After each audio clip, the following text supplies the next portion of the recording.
¿Qué tal? Muy buenas noches, bienvenidos a Minuto 1 en la pantalla de C5N. Hoy, más que nunca, la realidad. Lo que otros no te cuentan ni te contarán. Lo que otros no te muestran ni te mostrarán. Aquí, diariamente, te lo contamos, te lo mostramos, clarificamos la realidad para que sepas de qué estamos hablando y qué se habla en la República Argentina. Nos podés acompañar a partir de este momento con el hashtag obsesionado con CFK.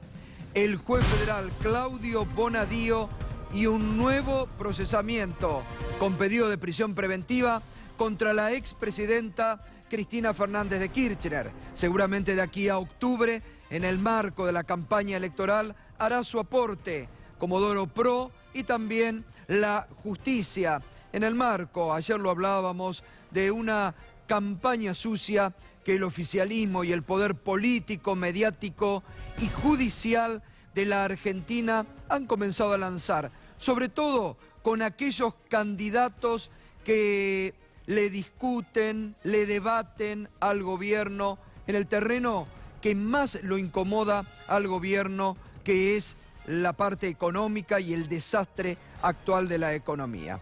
Enseguidita ya está en nuestros estudios el candidato presidencial Roberto Labaña.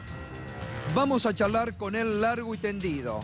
Un hombre con muchísima experiencia en la restauración democrática de la Argentina, en lo que fue la recuperación de la Argentina a partir del 2002 y que hoy tiene un diagnóstico muy duro sobre el gobierno de Mauricio Macri. Lanzado ya en la carrera presidencial, esta noche Roberto Labaña, para que usted conozca su pensamiento, su visión, sus propuestas de la Argentina. Como siempre les digo en este programa, estemos o no de acuerdo con las ideas de los demás, pero tenemos que empezar a debatir presente y futuro, y sobre todo con los que saben, para salir de esta lógica en la que el gobierno quiere meter permanentemente de no debatir ni discutir los problemas de la Argentina. Así que enseguida vamos a estar hablando con el doctor Roberto Labaña, largo y tendido, sobre este momento y el futuro de la Argentina. Muy bien, hoy, lo habíamos anunciado ayer, le dieron de alta del sanatorio a Otamendi al candidato presidencial Alberto Fernández, que salió en muy buen estado y hablando de política. Un problema activo cerca nuestro. Sergio es alguien muy valioso. Cualquier lugar que ocupe o no ocupe en la campaña va a ser valioso igual. Es una decisión de él.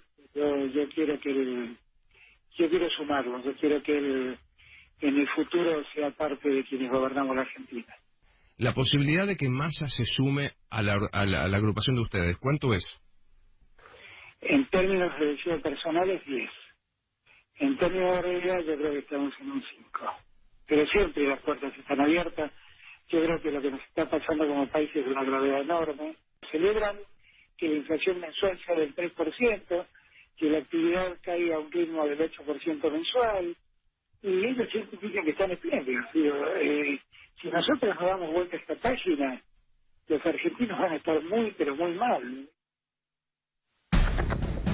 Y a poco de hoy se fue manejando su propio auto, como había llegado el lunes pasado, ya recuperado de la inflamación de pleura que había tenido. A poco de salir del sanatorio Otamendi, produjo el siguiente tuit sobre las últimas declaraciones de Christine Lagarde, la directora gerente del Fondo sobre la Argentina.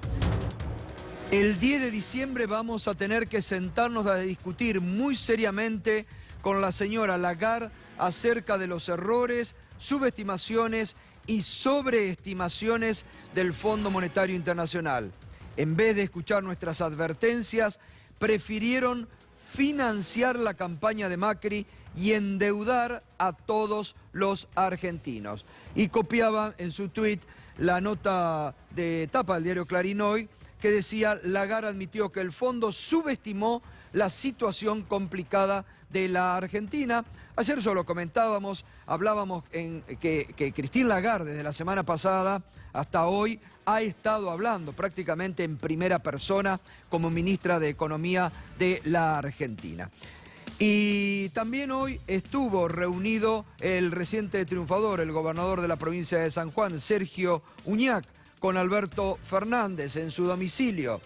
Gracias, Alberto Fernández, por tu recepción y por tomar la bandera del diálogo y del consenso en pos de la unión necesaria para el desarrollo de un proyecto superador. Entre todos debemos aportar para sacar al país adelante, llevando esperanza a cada rincón de la Argentina. Y bueno, ilustra el tuit fotos de este encuentro de hoy allí en la casa de Alberto Fernández con el gobernador de la provincia, Sergio Uñac. Ayer le comentábamos y nos sorprendíamos por las declaraciones del senador Pichetto, justamente en contra del candidato presidencial Roberto Labaña, que un poco enojado Pichetto decía que Labaña no había comprendido y no entendía de política. Hoy le respondió Luis Barrionuevo. Esto decía. La alternativa federal, no sé, porque si se va Massa, prácticamente quedan vaciados de votos, porque Pichetto tiene 0 votos, Pichetto no tiene votos, Pichetto quiso ser vicepresidente de Labaña y le dijeron que era prematuro, que no había que apresurarse. Seguramente el 11 de diciembre queda desocupado, va a tener que buscar trabajo. Bueno, una realidad, ayer nosotros lo comentábamos aquí, Pichetto queda a fin de año sin posibilidad de renovar su banca de senador nacional en una provincia, Río Negro, donde no tiene tampoco proyección hoy por hoy de votos políticos y donde no ha podido anudar una alianza política, ¿no? José Luis Esper también volvió a cargar contra el gobierno de Macri y su política económica. No, yo nunca esperé mucho de Macri. Macri viene, de nuevo, la raya, los laburantes y ellos. Macri viene de ellos. ¿Macri es un ellos? Sí, sin duda. Es parte del problema, no tengas duda. ¿Y no gobernó Macri acá? O sea, el tipo que me dice que yo le saco voto a Macri. No, son votos de Macri, perdió por el mal gobierno que ha hecho. Háganse cargo del mal gobierno que hicieron. Me gusta que los malos estén lejos, me gusta. Del lado de los maquistas son malos. ¿Los? Los maquistas son malos. Los del gobierno, digamos, ¿no? Son soberbios, son ineptos. Y por si fuera poco, vamos a terminar 2019 con menos actividad, más inflación y más pobreza que Cristina. Este gobierno fue un fracaso. Bueno, a ver, hay un diagnóstico en común de distinto, vaya de izquierda, centro o derecha, sobre que este gobierno ha fracasado en el plano económico, que realmente los índices de pobreza aumentan, que los índices de desempleo aumentan, que diariamente se conoce un cierre de empresa, una pyme con problemas, que diariamente la recesión se profundiza o en nuestros barrios nos enteramos de algún local que cierra sus puertas. Diariamente se ve esto. El gobierno no lo quiere debatir y los medios oficialistas que acompañan en su campaña al gobierno tapan la realidad. Vean que estos temas de economía hoy no están presentes en la tapa de los principales diarios de la Argentina. Eluden esta realidad en la zona de confort que ponen al gobierno y traen temas de hace 10 años atrás, de 5 años atrás, resucitan muertos, todo para que de lo que hay que hablar en el debate de la Argentina de hoy, que es cómo se sale de esta profunda recesión a la que nos ha llevado el macrismo, no se hable. Hoy el Observatorio Social de la UCA ha dado a conocer nuevos datos de la pobreza. Lo que más duele, los chicos, los menores de 17 años en la Argentina y cómo crece la pobreza, cómo crece la mala alimentación, la malnutrición en estas capas de una sociedad cada vez más vulnerable. Vamos a ver los datos que el gobierno no quiere debatir. Mire, 51,7% de los niños de la Argentina son pobres. 51,7% de los niños de la Argentina son pobres. De 0 a 4 años, 51,8%. De 5 a 12 años, 52,2%. De 13 a 17 años, 50,8%.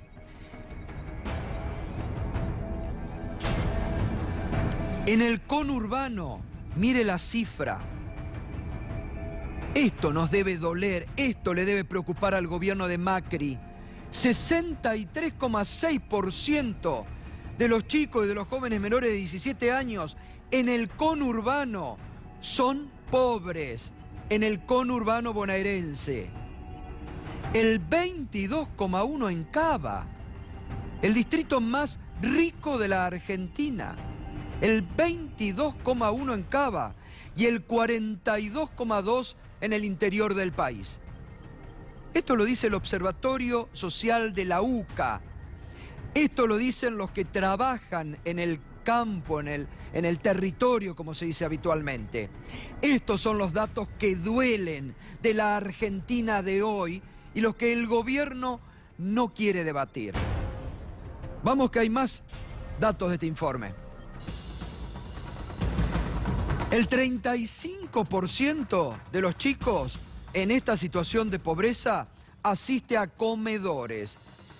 El 29,3% tiene déficit e inseguridad alimentaria y el 13% sufrió hambre.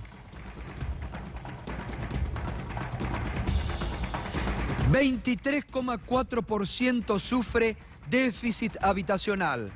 55,3% no tiene obra social o prepaga. Y el 20,7% nunca consultó a un médico. Son datos que duelen, son datos que amargan, que quiebran, porque estamos hablando de una base que está en proceso de desarrollo. Si ya están malnutridos, mal alimentados, ¿qué pueden esperar para un presente y un futuro de una nueva generación que tiene que hacerse cargo de la Argentina? Datos que, bueno, cuando se conozcan los datos de pobreza, Fernando, también seguramente serán para arriba, ¿no? Buenas noches. ¿Qué tal, Gustavo? Buenas noches. Seguramente porque, como siempre recalcamos, la pobreza se mide por nivel de ingresos y cuando tenés un proceso inflacionario tan fuerte como el que vive en Argentina, con salarios que quedan tan relegados, rápidamente se disparan la pobreza. Pero vos sabés que paralelo a este informe se conoció uno de la Universidad de Ciencias Empresariales y Sociales, que lo que hizo fue cruzar los datos de pobreza con el entramado productivo y comercial del país. Y lo que muestra es cómo cuando cae la actividad productiva, cuando cae la actividad comercial, crece la pobreza. Y cómo también todo el entramado productivo argentino no está pagando hoy salarios acordes con el nivel del costo de vida que tienen las familias para dar satisfacción a las demandas más elementales. Así que hay toda una relación. No solo tenemos pobres porque los ingresos, porque se perdió el empleo, porque hay inflación, porque los salarios quedaron atrasados, sino porque todo el entramado productivo en estos últimos 3 años se fue destruyendo y hace que la pobreza sea más estructural hoy en el país. Así que son datos preocupantes que por el proceso va a ser muy lento de revertir, Gustavo. Sí, totalmente. Este fin de semana, el próximo sábado y domingo, se hace la colecta nacional de Cáritas. Cáritas está atendiendo en estos momentos a 3.500 comedores en toda la República Argentina. Su presidente es el obispo Tisera, que hoy también se refirió a estos datos de pobreza y a la situación difícil en la Argentina. Desde que hay un 50% de los niños son pobres, encima tenemos problemas de mala alimentación, ¿no? Hay comida salteada, digamos, de no solamente los niños, es cierto, también en sus propias familias. La cena ya ha pasado a ser como una cosa de un recuerdo. Como han crecido nuestros comedores, la cantidad de niños que acuden, pero también ya son madres o abuelos que también con ese milagro que hacen a veces nuestras voluntarias o voluntarios en los comedores, también hay un poco más de comida para compartir con personas mayores, ¿no? Ahora sí, lo que se está viviendo en la Argentina como otros países de Latinoamérica es el empobrecimiento de la clase media, ¿no? Y ahora esa gente también están contando la monedita, por decir así, y entonces la ayuda es menos, digamos.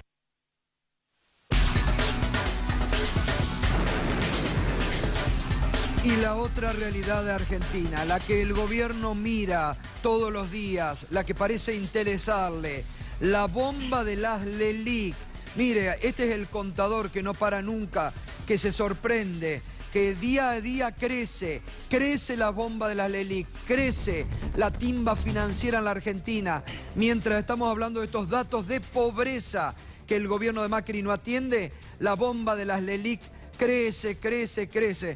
Yo, para los números soy muy malo, así que lo dejo porque ya escapa a mi razonamiento Fernando Alonso. Superó todos los récords hoy. Hoy llegó a un nuevo récord y claramente con las necesidades del Banco Central de hacer cumplir esta meta de déficit de emisión cero, hace que todas las semanas tenga que subir un poquito más el nivel de las LELIQ para cumplir con esa misión. 1.135.000 millones de pesos es el nivel de LELIQ que alcanzó hoy.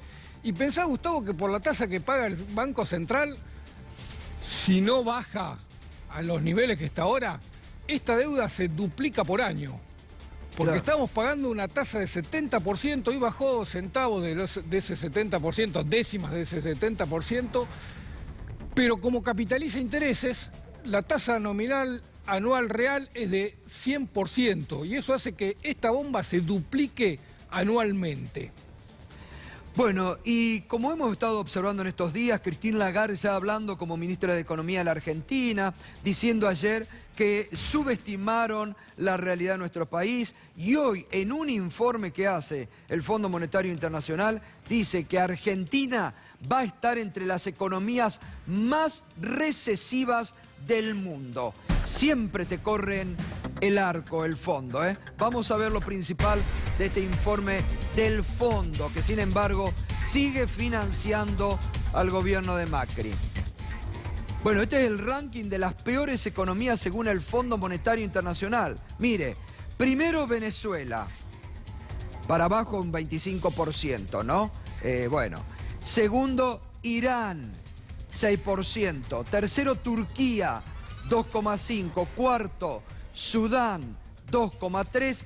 Quinto, la Argentina, 1,2%, que prevén la baja de la recesión este año en la Argentina. Sexto, Puerto Rico. Séptimo, Ecuador. Miren cómo está. Cuando el gobierno de Macri habla que hemos vuelto al mundo, que nos volvimos a integrar al mundo, nos volvimos a integrar en los peores parámetros económicos, en los peores parámetros económicos que encabeza Venezuela. De lo que la Argentina de Macri dice, nos salvamos de ser Venezuela. Sin embargo, pareciera que cada día que pasa el gobierno de Macri, nos parecemos en lo económico cada vez más a Venezuela. Fernando.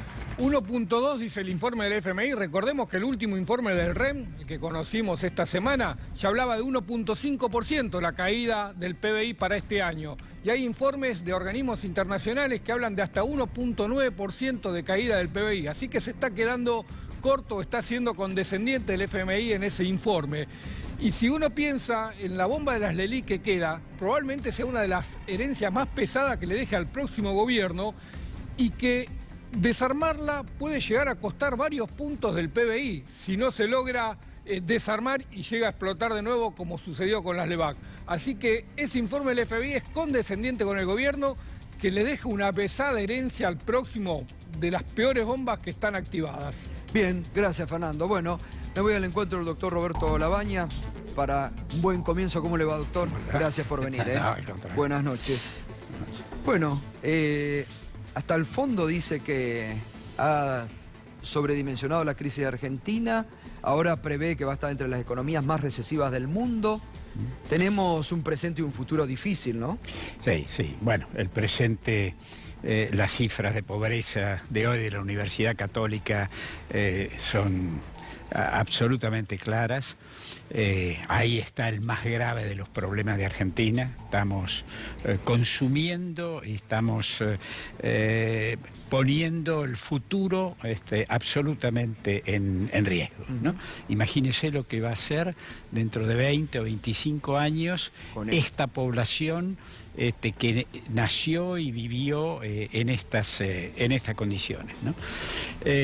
Un programa que es estimulación temprana, nutrición infantil, educación, pero no como cosas separadas, sino como un continuo. Claro. Hay que lanzar un programa que de manera absolutamente continuada, desde el primer día de la vida, empiece a trabajar para rescatar a estos chicos que van a ser los hombres del futuro, de una situación en la cual ya no tienen conexiones neuronales, donde las deficiencias... No, porque esto es mala alimentación, mala nutrición. Mala alimentación, también. Incluso no pueden distinguir colores. Los chicos que están mal alimentados a veces distinguen dos colores, por más que uno les muestre 5 o 6, es decir, eso es la parte de estimulación temprana. Pero bueno, vuelvo sí a Ahora, lo que... doctor, la verdad que yo le pregunto, usted ha tenido un recorrido que la verdad que es interesante destacar siempre, ¿no? Usted estuvo con el doctor Raúl Alfonsín en el gobierno, cuando lo convocó el doctor Eduardo Duhalde en el peor momento de la Argentina, se hizo cargo. ¿Hay comparación con el 2002, con el país y la economía que ustedes recibieron en el 2002, con este presente de la Argentina? Hay cosas que sí, los niveles de pobreza no alcanzan exactamente ese nivel, pero a nivel de juventud y demás ya sí. En aquel momento la caída había sido una caída de 4 años, porque la recesión no empieza en el 2001, claro. Empieza en 1998. Exacto. A lo largo de 4 años se había acumulado una caída del nivel de producción de Argentina, para que se entienda fácil, del orden del 21-22%. Habíamos perdido una quinta parte de lo que producíamos. Hoy estamos hablando, entre estos 2 últimos años, yo comparto que esa cifra de ahí de este año es muy optimista. Es muy optimista. La caída va a ser peor, pero estos 2 años solos están hablando de caídas del orden del 5%. Claro. Entonces, el nivel es menor, pero hay cosas que se han ido acumulando, porque son por capas, casi por capas geológicas de fracaso tras fracaso, ¿no? De manera tal que en algunos puntos la situación actual es más grave. Simplemente piensa en el caso de los pobres. En el 2001 los pobres a lo mejor tenían 15 años de pobreza. Bueno, hoy tienen 30 encima. Porque han pasado grandes números 15 años. Bueno, una generación más que entró en situación de pobreza, lo cual es entendible. Mire, la economía argentina hace 32 trimestres, estos son 8 años, que está estancada.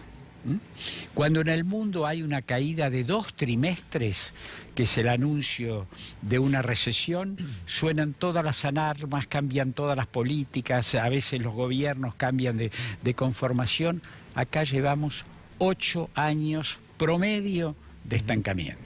Ahora, ¿a usted cómo observa hoy por hoy el gobierno de Macri, que vendió el mejor equipo de los últimos 50 años, que venían a poner la Argentina en funcionamiento? Todos los índices económicos están para abajo, no hay uno positivo. ¿Qué fueron? ¿Mala praxis, como dice Melconian, ineficientes, o han venido a cumplir un plan para muy pocos en la Argentina? Mire, yo trato siempre de tener la actitud de creer en la buena voluntad de la gente. Pero en todo caso los resultados son inapelables. Los resultados son de un fracaso absoluto y total en estos 4 años. Esto es así: más deuda, más inflación, deuda de cortísimo plazo que tiene que ver con las LELIQ, un aumento de los niveles de pobreza, inversión. ¿Usted se acuerda de la lluvia de inversiones? Sí, nada. Hay lluvia de inversiones. El segundo semestre. No, hay. Pero de adentro para afuera. Claro. Por mes salen alrededor de 1.800 millones de dólares, legalmente, una fuga tremenda, de argentinos que van a buscar rentabilidad a otro lado. En esta economía que está absolutamente parada, no hay forma de encontrar rentabilidad. Y en consecuencia la gente a veces la busca en Uruguay, en Paraguay, en Chile, en Suiza, donde sea. Ahora, ¿cómo se puede comprender que el presidente diga en todo momento, bueno, este es el camino, vamos a crecer, vamos bien, cuando los datos de la economía son un desastre, o que diga, si soy reelecto, pongo primer acelero y vamos para adelante con el mismo programa? Digo, nos vamos a estresar, ¿no? Él ha dicho algo muy preocupante, que iba a hacer lo mismo pero más rápido. Más rápido. No hay nada peor que semejante declaración. Porque la ahí donde terminamos. Porque la dirección es incorrecta. Digo, ¿no? Y sí, empeoran las cosas, pero acuérdese, ya nos pasó con la convertibilidad, donde decían que era el sistema más sólido del mundo y demás.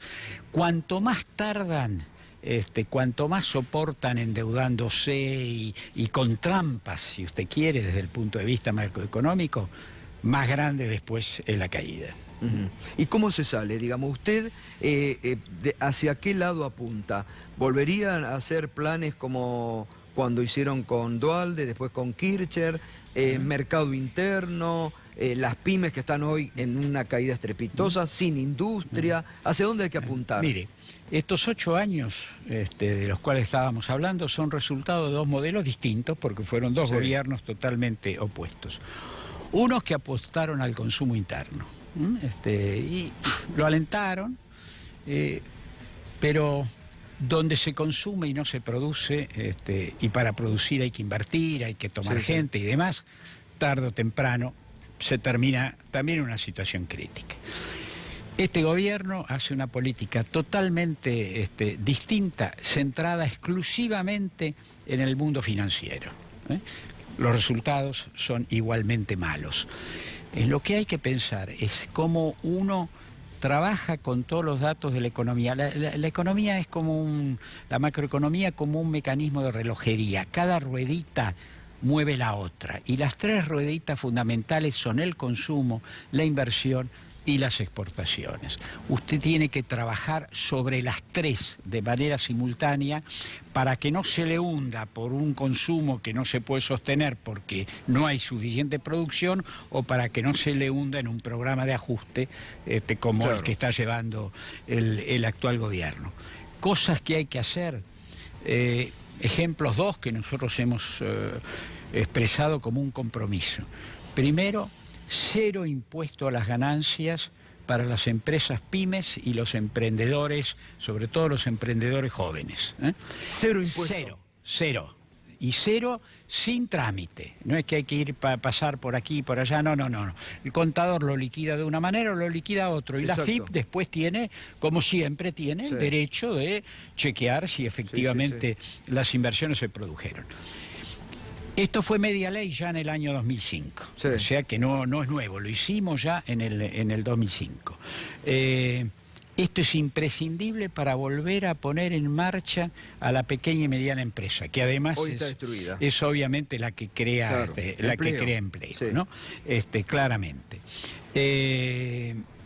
Segunda cuestión, decirlo con toda claridad, hay que ponerle de manera gradual plata en el bolsillo a los argentinos. ¿Para qué? Para que consuman. A unos hay que darle las ventajas para que inviertan, a los otros hay que darle las condiciones para que puedan consumir. Ninguno se va al exterior porque usted le dé un poco más. Todo se queda acá. Exacto. Entonces, estas son las combinaciones que hay que lograr para que la economía vuelva a arrancar. Cuando la economía vuelve a arrancar, inmediatamente empieza a mejorar incluso la recaudación fiscal. Y el equilibrio fiscal llega, pero de las buenas maneras. Llega porque la economía crece y no porque usted aprieta, le saca a algunos para darle a otros. Ahora, está claro que bajo el gobierno de Macri, con esta conducción, no se puede hacer más nada. Olvídese, ¿no?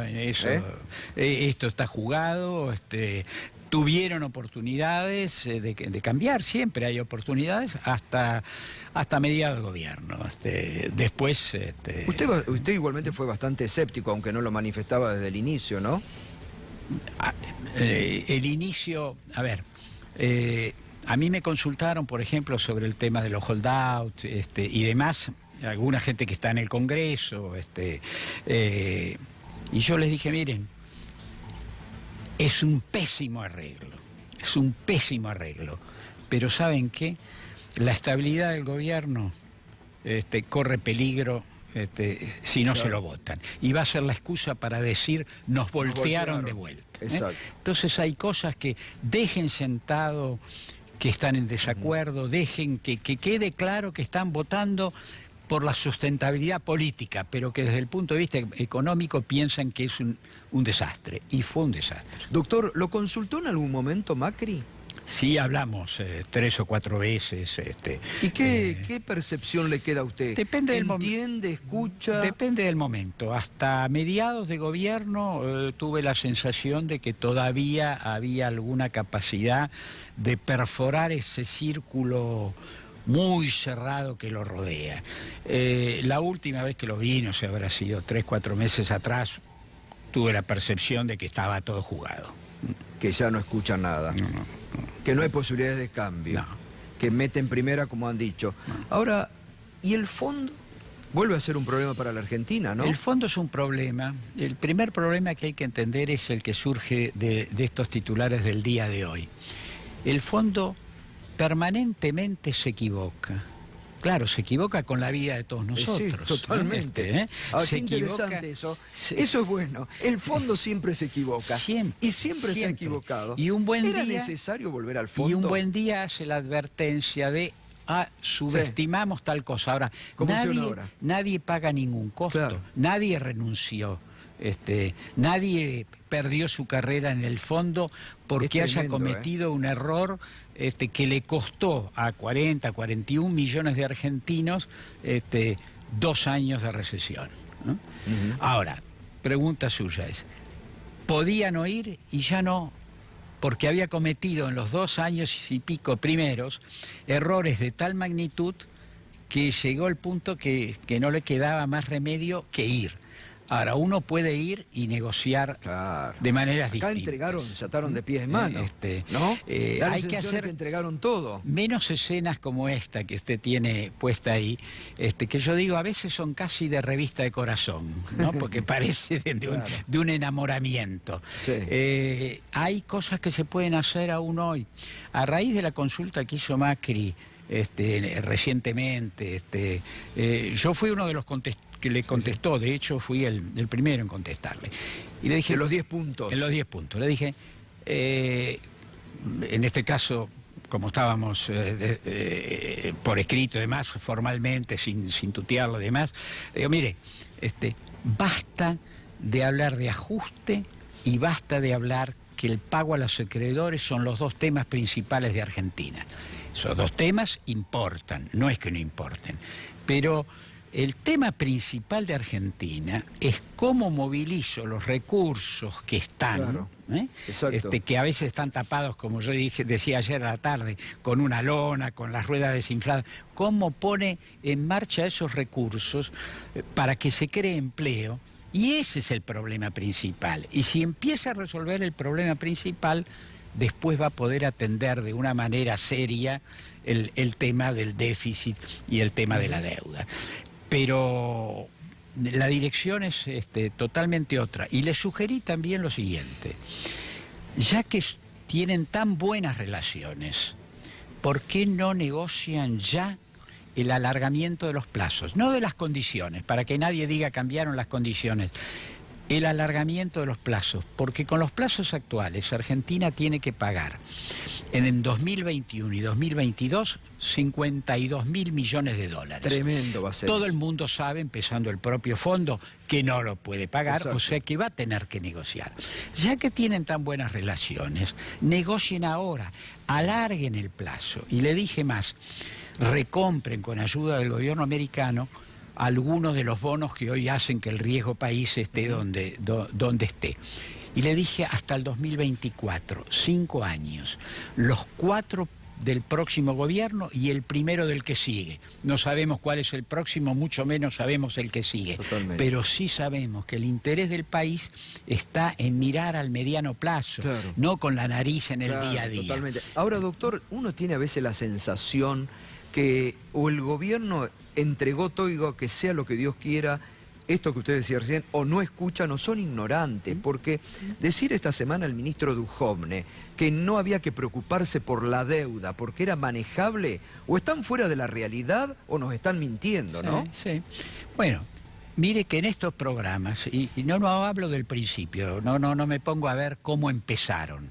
Lo que sí le aseguro que a medida que avanzan, empiezan a tener una clientela muy fuerte, los que ganan mucho dinero, claro, que empieza a jugar un papel fundamental. Ya la capacidad de movimiento de quien gobierna es mucho menor, porque ahí están, no es que este es un modelo que nadie apoya. Sí, Obvio. Es un modelo que tiene un fenomenal Por apoyo supuesto. en un grupo muy pequeño. Político, mediático y judicial, como digo yo. Bueno, ¿No? ahí está. Ahí lo tiene. Que todavía es fuerte. Sí, señor. Muy fuerte. Mucho más que hace 4 años atrás. ¿Se le puede ganar? Se debe hacer el esfuerzo. Se debe hacer el esfuerzo y en lo personal nosotros pensamos que hay que centrar todo un poco más hacia el medio. Que hay que evitar los extremos que hemos tenido, los extremos del gobierno anterior y el extremo de este. Es muy difícil cuando una sociedad se ha polarizado, se ha dividido tanto, despolarizarla. Pero el intento hay que hacerlo.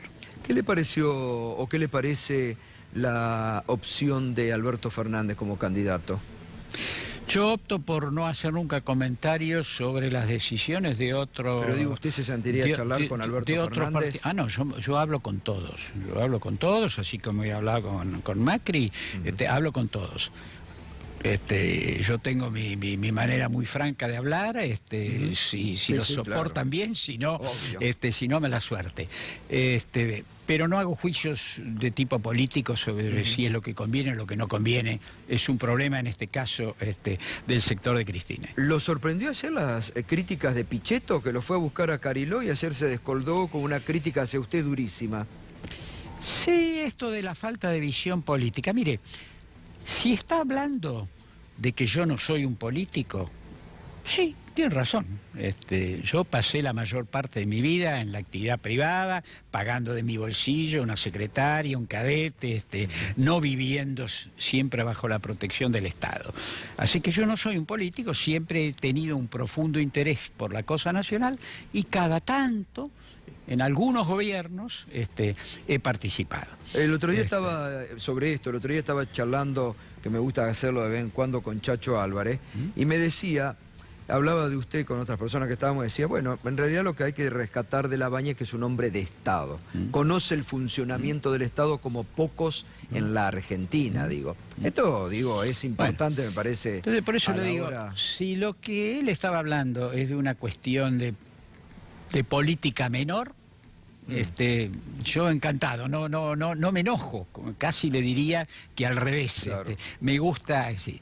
Ahora, si estamos hablando justamente de cuestiones de Estado, de visión de Estado, miremos la trayectoria de cada uno, desde el acuerdo con Brasil, hasta la reestructuración más grande de deuda que hubo, hasta la deuda griega,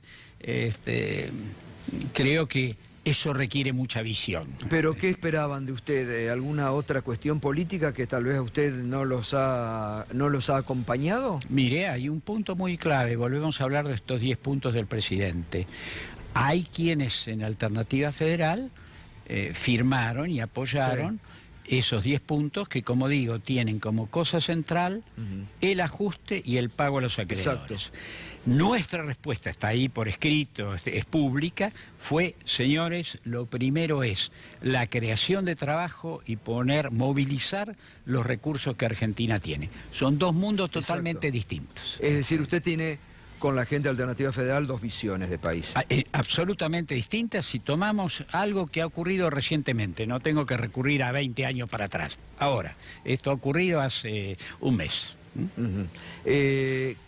¿Quiénes van a acompañarlo políticamente a usted? ¿Qué partidos políticos? Hay algunos sectores del peronismo, por supuesto, con una participación importante de los trabajadores. Hay el Partido Socialista, algunos rebeldes radicales del Partido Radical. Hay partidos provinciales varios, partidos con trayectoria, aunque hoy sean más chicos, partidos o parte de partidos como el desarrollismo, del frondicismo, y mucha gente de la sociedad civil, que asustada por la magnitud que tiene la crisis argentina, empiezan a pensar que se tienen que comprometer un poco más. Avanzan, dudan, porque no es fácil pasar del mundo privado al mundo público, pero hay mucha gente de la sociedad civil trabajando con nosotros. Es decir, que hay una base de sustentación política. Así es. Así es.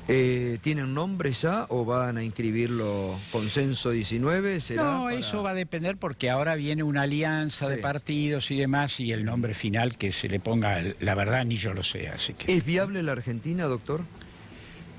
Los gobiernos de Unión Nacional y demás, o si es viable la Argentina. No, es viable la Argentina. La Argentina. No. Usted estaba hablando recién de, mire la cantidad de científicos o de gente joven que otra vez empieza a emigrar de la Argentina, que comparado con estos datos de pobreza debe ser lo que más nos debe preocupar en este momento. Argentina tiene recursos naturales hoy más que hace 10 años atrás, no por cosas que hayamos hecho en Argentina, sino por un cambio tecnológico en Estados Unidos con el tema del petróleo y el gas de esquistos. Tiene más recursos, además está el litio, algunos que han ido apareciendo o que han adquirido valor por razones tecnológicas en el mundo actual. Tiene recursos naturales, tiene recursos humanos. Hay 7 millones de argentinos que deberían estar trabajando en situación distinta a donde están trabajando. Es decir, algunos directamente no trabajan, pero una parte importante de esos 7 millones trabajan, pero en condiciones donde la productividad es prácticamente cero y la protección del trabajador y demás también es cero, ¿no? Y hay capitales, los que van saliendo por falta de rentabilidad. Entonces, Argentina es un país que puede crecer, seamos medidos, 4% por año, 3% por año. Si usted crece 3% por año, cada 24 años usted duplica el ingreso de los argentinos. No con Macri ni con este programa. No, claro. Ciertamente no. No. Doctor, le agradezco. Acá, de aquí a octubre, ya después vamos a hacer muchos temas, así que está invitado permanentemente. ¿Cómo no? Es un gusto escucharlo, Gracias. Es un gusto tenerlo, doctor. Gracias. Chao, gracias. Hasta luego. Muy bien, el doctor Roberto Labaña. Interesante. Nos encontramos. Irina, ¿cómo anda? Muy bien. ¿Qué dice? Buenas Qué noches. sorpresa encontrarlo por acá. Sí.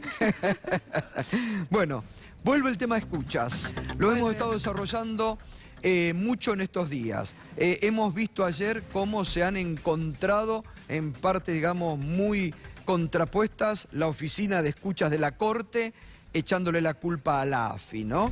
Efectivamente, la da Judeco, que es esta oficina. A ver si tenemos, me parece, tenemos una placa justamente como para...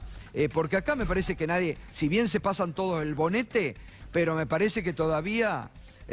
los personajes que se tiran la pelota, Bonadío, el juez Villena, que son los dos jueces que están en la mira en estos momentos, ¿no? Villena es el juez que ordenó la intercepción telefónica en el penal de Ezeiza. Exacto. En una causa de narcotráfico terminó escuchando a todo el mundo, a los exfuncionarios del gobierno anterior. Y el juez Claudio Bonadío es el que pidió una copia de todas esas escuchas. ¿Para qué? Para avanzar con la causa que inició Elisa Carrió, junto con Mariana Zubik y Paula Oliveto, basándose en esas escuchas. Y el informe de la oficina de escucha medio que los pone a ellos dos también como responsables, ¿no? El informe de Da Judeco, que es esta oficina que depende de la Corte Suprema, pone en el foco a los jueces, dice que los jueces tienen una responsabilidad en la cadena de custodia por fuera de la oficina de escuchas y que el otro que tiene la responsabilidad es la Agencia Federal de Inteligencia. Es decir, acá iba a haber jueces la da Judeco, que está a cargo... Está a cargo del camarista Martín Irursun, es el presidente de la Cámara Federal. Es como si yo te dijera, Comodoro Pi está metido adentro de la oficina de escuchas. Y la AFI, que es la otra parte. Ahora, lo que llama la atención, Irina, que hoy algunos me lo decían, la da Judeco no hizo ninguna denuncia judicial sobre las filtraciones. Ni la da Judeco, ni la Corte Suprema. Por eso, entonces... Es más, yo pregunté en la Corte Suprema, Claro. ¿qué pasa con esto? ¿Y sabes lo que me contestaron? Estamos más preocupados porque quieren ampliar la Corte que por este tema. ¿Pero quién quiere ampliar la Corte? El gobierno parece que quiere Alberto ampliar la Fernández Corte. acá, ¿te acordás que se lo preguntamos? Dijo, No, dijo que no. 5, no... El oficialismo quiere cambiar la Corte. Bueno, porque querrá poner les más jueces adictos. Exactamente, porque les molesta Claro, esta. Sí, está bien. exactamente. Bueno. Pero bueno, esa fue la respuesta ante qué pensaban hacer. ¿Qué pensaban hacer? Sí, estamos trabajando en una reforma, te dicen, estamos trabajando, pero segundo semestre, con suerte, viene muy tranquila la cuestión. Bueno, ¿y qué tenemos de novedad sobre esto? ¿Hablaste con Schiavi vos? Hablé con Schiavi, hablé con Juan Preso Pablo hoy. Schiavi, que es uno de los detenidos en el penal de Seiza, y además es uno de los protagonistas de estas escuchas que se han filtrado. Juan Pablo Schiavi es el que aparece hablando con Eduardo Valdés, que es su amigo de Sí, hace sí. muchos años, y habla periódicamente, o por lo menos hablaba hasta ahora. Con la escucha de Schiavi, Stornelli fue y se presentó en lo de Bonadío y dijo, quiero que lo llamen a indagatoria a Schiavi, quiero que llamen a indagatoria a Roberto Barata, porque supuestamente hablan de la causa de Dolores como si hubieran tenido conocimiento. Son conversaciones, hay que aclararlo 1000 veces, posteriores a la famosa extorsión del mes de enero, donde fue llevado Pedro Echeves al lugar donde estaba Stornelli por Marcelo D'Alessio, ¿sí? Claro. Pero, bueno, Juan Pablo Schiavi aparece como uno de los protagonistas de estas escuchas, Bien. de donde surge además que Valdés le habla del operativo PUF. Bueno, Hablé con él. Lo sí. escuchamos a Schiavi, que es interesante. Están usando escuchas tomadas a una persona que está por cargos de narcotráfico para escucharnos. El juez inmediatamente, el juez de Villena, declara que no tiene nada que ver con esta causa, con lo cual manda a destruir y después luego estas escuchas aparecen y luego se organizan causas con esto. Con lo cual me parece que la ilegalidad está por todos lados. Nosotros hicimos una denuncia en Lomas de Zamora, en lo de Villena. Esa denuncia fue, como todo ahora, cualquier denuncia que vos haces en el Poder Judicial aparece en el juzgado de Bonadío. Esa denuncia está en lo de Bonadío y se juntó con una denuncia que hace la diputada Carrió, Zubik y Oliveto, que son las que utilizaron estas escuchas para hacer difusiones públicas y que luego, ahora en esta segunda arremetida hace una semana, tomaron el prime time de la televisión y las hace públicas el programa de La Nata, de Majul y creo que el programa de Intratables. Bueno, la denuncia de Schiavi, ¿no? Otra de las cosas que me dijo él es que no puede hablar por teléfono igual Claro, que antes. obvio. Que no puede hablar con sus abogados. Que no puede tener una conversación acerca de cómo hacer su defensa. Bueno, acá el otro día el programa ADN demostró que en realidad Roberto Barata no hablaba con Schiavi, sino que estaba hablando con su abogado. Es otro Juan Pablo, exactamente. Disfrazaron para que justamente no estas denuncias que han hecho, que son gravísimas, ¿no? Sí, exactamente. Gravísimas. Él lo aclara además en otro tramo de la entrevista, dice, ese no soy yo. Claro. Están mostrando algo que es imposible porque Roberto Barata y yo, explica, estamos en pabellones distintos, pero no podemos hablar entre claro. pabellones. No tienen handy ni No, intercomunicadores. los teléfonos además solo sirven para llamar. Claro. Ellos llaman a sus familiares Exacto. desde los pabellones. Exacto. Y esa fue la situación. Está bien. Lo tenemos al doctor Jorge Rizzo, que el martes llevaron la preocupación a la Corte y que la Corte empezó a partir de esa denuncia a activar un poco el Colegio de Abogados de la Ciudad de Buenos Aires. ¿Cómo le va, doctor Rizzo? Buenas noches. ¿Cómo anda, Gustavo? Buenas noches.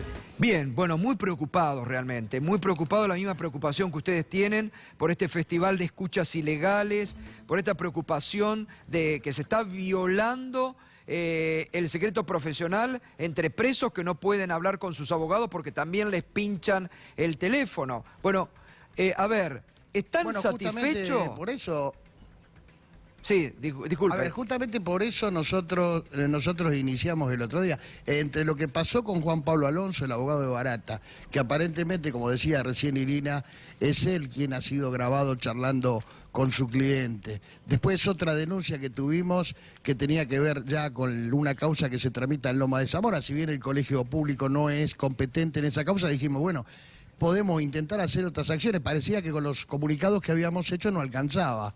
Entonces le dije al presidente del colegio, al doctor Aguad, pedile una entrevista a Rosenkrantz y vayan a decirle que el colegio no puede seguir pasando por esto porque tenemos muchas denuncias todos los días de abogados que están temiendo por la relación con sus clientes en lo que tiene que ver con la confidencialidad cliente-abogado. Bueno, fueron una comisión del colegio público a verlo el presidente de la Corte, le manifestaron la preocupación que estábamos teniendo, lo que nos estaba ocurriendo con el tema de las denuncias que se hacen todos los días y por ahí 2 o 3 por día, y el presidente de la Corte se comprometió a ver qué podía hacer. Mientras tanto yo, por otro lado, porque soy inquieto, me comuniqué con otros ministros de la Corte, con funcionarios y con personal de la oficina de la... Entonces me dijeron que estaban trabajando en una nota, la que a la postre fue la que les mandé ayer, sí, dirigida a la Corte, donde se relata toda una situación que revela 3 o 4 detalles que son muy importantes. Hoy yo le marqué uno a Gustavo en la radio, que es que las escuchas no se destruyen salvo que un juez lo ordene, cosa que es un disparate porque debieran ser automáticamente destruidas. Inclusive quedan 10 años dentro de los backups que quedan en la oficina de escuchas.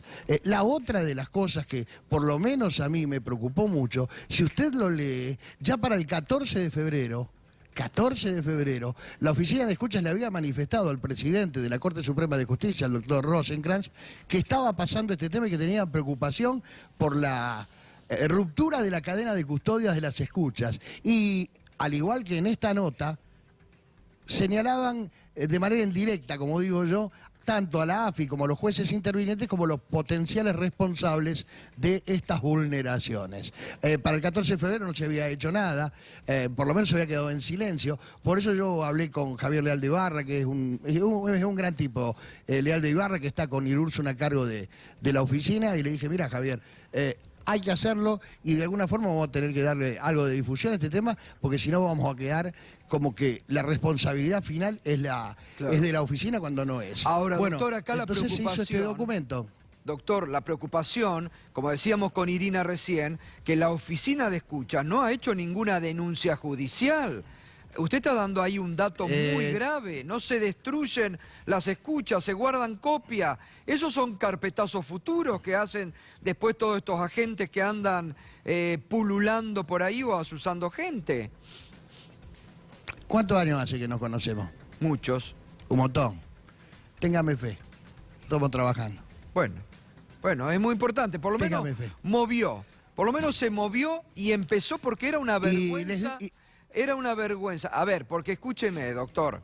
A ver, ¿usted cree cuando el periodista que empezó con la escucha dijo, no, las encontré en los jardines de Palermo? O la doctora Carrió, no, yo no creo nada. La doctora Carrió que dijo, no, me las trajeron en un sobre anónimo. Ya sabemos dónde salieron. A ver si queda... Vamos a leer el documento juntos, yo voy a tratar de sacarlo de mi memoria.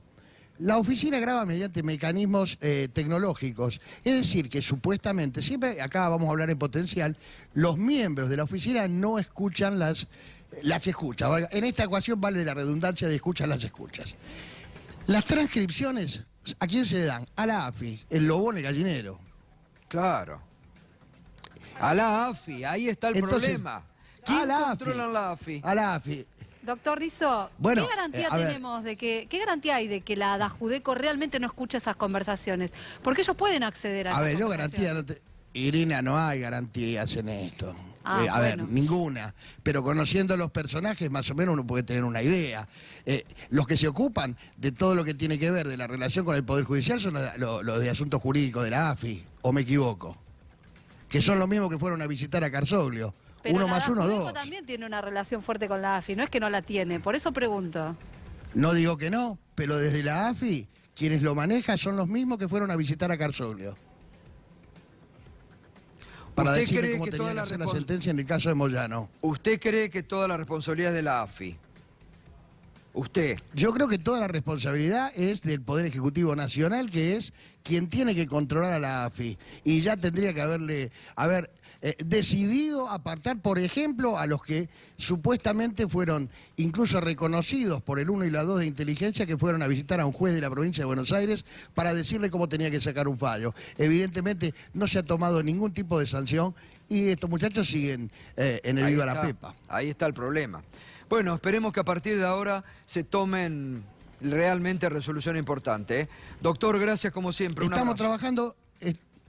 Estamos trabajando para que convencerlos a los muchachos de que de alguna manera u otra tienen que hacer la denuncia, porque es la única forma de protegerse ellos mismos también. Exactamente. Gracias, doctor, como siempre.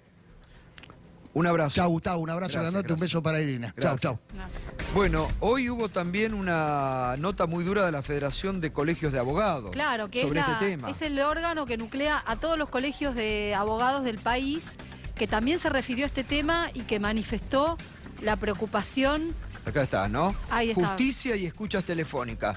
Preocupación ante la divulgación en medios y programas periodísticos de conversaciones telefónicas grabadas a personas detenidas. Y mucho más aún si éstas hubieran sido mantenidas con sus abogadas o abogados defensores. Tales procederes conformarían violaciones al ejercicio del derecho de defensa y secreto profesional, afectando las garantías y derechos humanos de las personas investigadas y el normal desarrollo del proceso en el cual pretendan ser utilizadas. Yo digo, todas estas advertencias también tienen que ser tomadas por los medios, por los responsables de los medios, donde los periodistas reciben de la AFI o del gobierno estas escuchas ilegales y profusamente las autorizan. Escuchen lo que dijo Ruizo, miren lo que dicen acá, preocupación ante la divulgación en medios y programas periodísticos de conversaciones telefónicas grabadas a personas detenidas, mucho más aún si éstas hubieran sido mantenidas con sus abogadas o abogados defensores. Ahí hay otro problema de base, que es que la escucha en un penal es evidente que va a incluir conversaciones de los detenidos con sus abogados. Entonces ahí tenés una ilegalidad de base, porque no se puede hacer esas escuchas telefónicas. Entonces ahí yo creo que hay muchas personas que van a tener que explicar algo acerca de esta situación. Creo que sí. No solamente por las filtraciones, sino por la escucha en sí misma. Exactamente. Yo creo que ha llegado el momento, empieza a destaparse la olla y muchos van a tener que explicar. Porque, a ver, en la Argentina no todo se puede permitir. En la Argentina de Cambiemos, todo va con naturalidad. Violaciones permanentes, arrasamiento de la institucionalidad, lo vemos a diarios, aprietes a jueces. Parece que finalmente se le empieza a poner, ojalá, el cascabel al gato. Bueno, ¿qué pasó con Stornelli? ¿Qué pasó con Stornelli? Stornelli apeló la declaración de rebeldía que había confirmado la Cámara Federal de Mar del Plata. ¿Qué hace? Stornelli va a la propia Cámara de Mar del Plata y le dice: yo quiero ir a quejarme a la Cámara de Casación, quiero presentar un recurso ante la Cámara de Casación. La Cámara de Mar del Plata, que fue la misma que confirmó la rebeldía en durísimos términos y que le dijo a Ramos Padilla que le tenía que pedir el desafuero, que tenía que iniciar el proceso para el jury, que pedírselo al procurador, la Cámara le concedió ese recurso. ¿Esto qué quiere decir? Que ahora la Cámara de Casación se va a pronunciar sobre la rebeldía. La Cámara de Casación que está integrada por... La Cámara de Casación, la Sala 2, Alejandro Slócar, Ángela Ledesma y Guillermo Jacobucci, que ya en una oportunidad ellos rechazaron la recusación que había planteado Stornelli contra Alejo Ramos Padilla. Bueno. Tiene dos cosas que resolver la Casación: la rebeldía de Stornelli y la competencia. Bien. ¿Quién se queda con la causa? 70 días de rebeldía del fiscal Carlos Stornelli. No es un buen ejemplo, no es un buen ejemplo para la justicia. Muy bien, ahora seguimos, Irina. Mire, una hora, un programón en esta hora. El que viene, la hora que viene, tenemos mucho más. Está Juana Morín con... va a ser Juan todo el repaso de la obsesión con CFK del juez federal Claudio Bonadío. Nos estás acompañando con ese hashtag. Vamos a hablar de pobreza porque es un tema que no hay que olvidarse. Del tema económico y más novedades con Fernando Alonso. Ya volvemos, quédate ahí.